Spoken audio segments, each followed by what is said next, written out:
శ్రీ మహాగణాధిపతయే నమః. ఐం మహాసరస్వత్యే నమః. శ్రీ లలితాంబికాదేవియే నమః.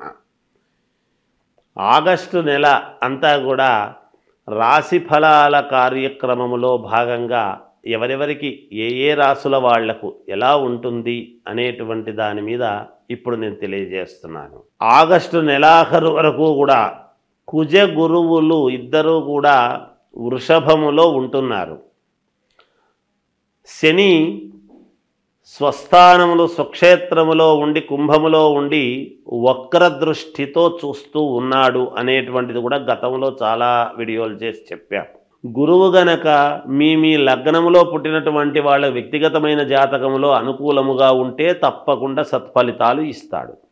కొంచెం ఏదైనా కుజగురువులు ఇద్దరూ కూడా ఏదైనా ఉండకూడని స్థానాల్లో మీ లగ్నాన్ని బట్టి ఉన్నారు అంటే కొన్ని ఇబ్బందులు జరుగుతాయి. అందుకని ఎవరికి మేలు ఎవరికి మేలు కాదు అనేటువంటి విషయాన్నే ఇప్పుడు నేను తెలియజేస్తున్నాను. కుజుడు అనేటువంటి గ్రహము గురువు అనేటువంటి గ్రహాలు రెండూ కూడా వృషభములో ఉండేటువంటి దాని వలన ఎవరికి ఏ రాశి వాళ్లకు ఎటువంటి ఫలితాలు ఉండబోతున్నాయి అనేటువంటిది ఇప్పుడు నేను తెలియజేస్తున్నాను. అయితే మీ వ్యక్తిగతమైనటువంటి జాతకాలను పరిశీలన చేసుకుని ఒకవేళ ఏదైనా మీ జాతకములో లోపము ఉంటే దాన్ని సరిదిద్దుకోగలరు అనేటువంటిది తెలియజేస్తున్నాను. ఎందుకు? మనము స్నానము చేసి గుడికి వెళితే కదా గుళ్ళో ఉండేటువంటి పవిత్రత భగవద్ అనుగ్రహం మనకు కలుగుతుంది. మనము స్నానం చేయకుండా మనం గుళ్ళోకి వెళ్ళి గుడిలో ఉండేటువంటి పవిత్రత మనకు రాలేదు అంటే ఎలా? అందుకని వ్యక్తిగతమైనటువంటి జాతకాలలో ఉన్న లోపాలను సరిదిద్దుకుంటే తప్పకుండా మీకు మేలు జరుగుతుంది అనేటువంటిది తెలియజేస్తున్నాను. మొదటగా మేషరాశి వాళ్లకు ఈ ఆగస్టు నెల అంతా కూడా చాలా అనుకూలముగా ఉన్నది. అనుకున్నటువంటి పనులు నెరవేరుతాయి. చాలా వరకు డబ్బు సమకూరుతుంది. కొత్త పనులు చేసుకోవటానికి దానికి కావాల్సినటువంటి అడుగులు ముందుకు వేస్తారు. మీ మాటకు విలువ పెరుగుతుంది. అలాగే సమాజంలో గౌరవం పెరుగుతుంది. అన్ని రకాల యోగాలు మీకు కలగబోతున్నాయి. వ్యాపారము చేసుకునేటువంటి వాళ్లకు చాలా అనుకూలముగా ఉన్నది. ఉద్యోగస్తులకు అనుకూలముగా ఉన్నది. కొత్తగా ఉద్యోగాలు కావాలి అనుకునేటువంటి వాళ్ళు కూడా ప్రయత్నాలు చేసుకోవచ్చు, మేలు జరుగుతుంది. విదేశాలకు వెళ్ళాలనుకునేటువంటి వాళ్ళు కూడా వెళ్ళవచ్చును. ఏది ఏమైనా వ్యక్తిగతమైన జాతకాన్ని పరిశీలన చేసుకోండి. ఇంకా అనుకూలవంతమైనటువంటి ఫలితాలు పొందండి.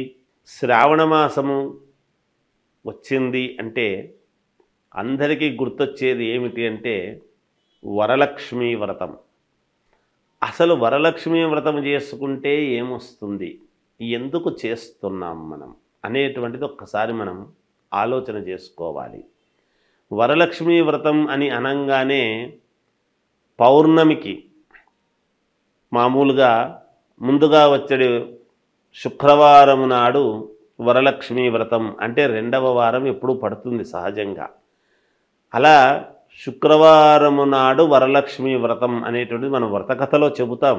చారుమతీదేవి ఎందుకు చేసుకుంది ఏమిటి అనేది. అంతేకాకుండా 16 కుడుములు వాయనము ఇవ్వటము ఇవన్నీ కూడా ఉన్నాయి. అసలు వరలక్ష్మీ వ్రతం అని మనం చేసుకోవటంలోనే వరాలు ఇచ్చేటువంటి లక్ష్మీదేవి.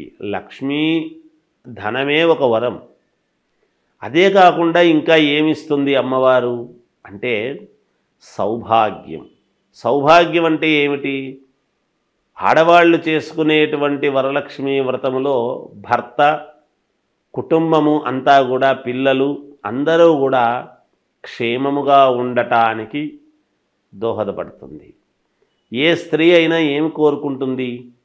తాను బాగుండాలి అనుకునే దానికంటే కూడా తన భర్త పిల్లలు అత్తమామలు అందరూ కూడా బాగుండాలి అనేటువంటి దృక్పథముతోనే ఎప్పుడు కూడా ఆడవాళ్ళు ఈ పూజలు కార్యక్రమాలు చేసుకుంటారు. వాటిలో ప్రప్రథమముగా మొట్టమొదట వరలక్ష్మీ వ్రతం అనేటువంటిది. ఈ వరలక్ష్మీ వ్రతములోనే అందుకనే 16 మామూలుగా తమలపాకులు, 16 ఒక్కలు, 16 కుడుములు ఇలా షోడశం అలా 16 అన్నీ పెట్టి చేసి మామూలుగా తోరం అది కట్టుకొని చేసుకుంటారు. ఆ తోరం కట్టుకోవడం కూడా దాన్ని ఏమిటంటే ఒకటి అమ్మవారుకు, ఒకటి ఈమె. తర్వాత ఈ వరలక్ష్మి వ్రతము చేసుకున్న తర్వాత ఒక 5 మందికి కానీ, 9 మందికి కానీ, 11 మందికి కానీ ఎవరి శక్త్యానుసారం వాళ్ళు ముత్తైదువులకు మామూలుగా తాంబూలం ఇవ్వటము అనేటువంటిది ఆనవాయితీ. ఎందుకు అంటే సౌభాగ్యము అనేటువంటిది పుణ్యస్త్రీలు అంటే అమ్మవారు ఎవరి రూపములోనైనా మన ఇంటికి మనము చేసుకున్నటువంటి పూజా విధానానికి సంతోషించి ఎవరి రూపములోనైనా మన ఇంటికి రావచ్చును. సాక్షాత్తు లక్ష్మీదేవి, వరలక్ష్మీదేవి. అందుకని ఎవరి రూపములో వస్తుందో తెలియదు. ఆనాడు మనము నిజంగా మన మనస్సులో వీళ్ళని పిలవాలి వాళ్ళని పిలవాలి అని అనుకుంటాము, కానీ ఆ పిలిచిన వాళ్ళు ఎవరు కొంతమంది వస్తారు, కానీ పిలవకుండా కూడా కొంతమంది మనకు ఎదురై రండి అంటే వచ్చేవాళ్ళు వస్తారు. అందుకని మీకు ఉన్నంతలో కలిగినంతలో శ్రద్ధగా చేసుకోండి. ఆ శ్రద్ధగా చేసుకున్నప్పుడు ఖచ్చితముగా అమ్మవారి అనుగ్రహము పొంది మీరు చాలా వరకు సంతోషముగా జీవితము సాగించేదానికి మేలు జరుగుతుంది గాక. ఈ వరలక్ష్మి వ్రతము చేస్తూ ఉన్నప్పుడు మీరు ఒక్కటి పాటించాలి. ఎందుకు అంటే ఆకుపచ్చని రవికలో కానీ లేదా శ్వేతవర్ణము తెల్లటి రవికలో కానీ మామూలుగా అమ్మవారు కాబట్టి మనము వరలక్ష్మీదేవి కాబట్టి మనం చేస్తూ ఉన్నటువంటిది ధాన్యము 5 పిరికెళ్ళు బియ్యం అందులో పోసి 5 కాయిన్స్ ఆ దాంట్లో ఆ రవికలో పెట్టి దానికి 3 ముళ్ళు వేసి అమ్మవారి దగ్గర పూజించిన తర్వాత అర్చన చేస్తాము చూడండి. అమ్మవారికి మామూలుగా లక్ష్మీ అష్టోత్తరం చేస్తాం.